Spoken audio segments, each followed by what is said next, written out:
Alright, so now finally we have our animation in place, our character animation in place, and now I find this to be the most fun part of the creating animation is look depth. So we're going to be adding lights, we're going to make sure that our scene looks good, we're also going to be using compositing and trying to basically get the most out of our render.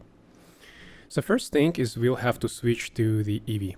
And what I mean by that is, like, if you look at the viewport here, this is not actual render. Render will not look like that.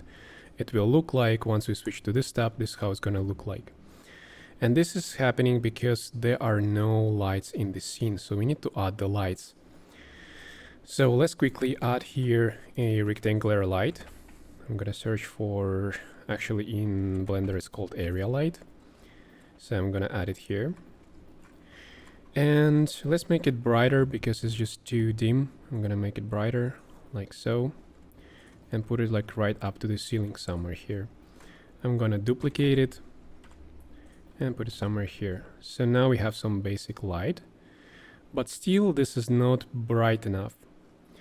So what we need to do is add some more lights here on the side. I'm gonna add a key light, something like that, and it's gonna be really bright. And now we have a bit more contrast. And as you can see, we have a key light coming in from this direction, but this is a bit too shadowy. So we need to add a fill light from this side. I'm gonna be rotating this one like so. So this light, I'm gonna make it a bit brighter so that we'll have more fill light. Let's look. And there is still kind of like a shadow here in front, so we'll add one light in front to kind of like make up for that shadow in front. And I'm just gonna rotate it, and as you can see, it's now more equally lit.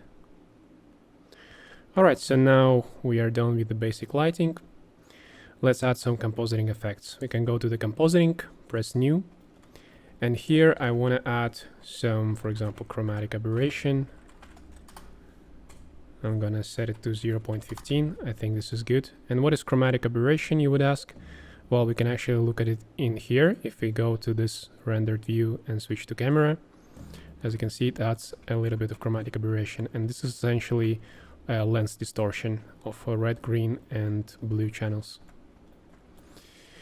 And so here, let's go back to compositing. Also, let's add some bloom. Let's see how it will look like. And it looks pretty good. And honestly, I think our animation is ready for rendering.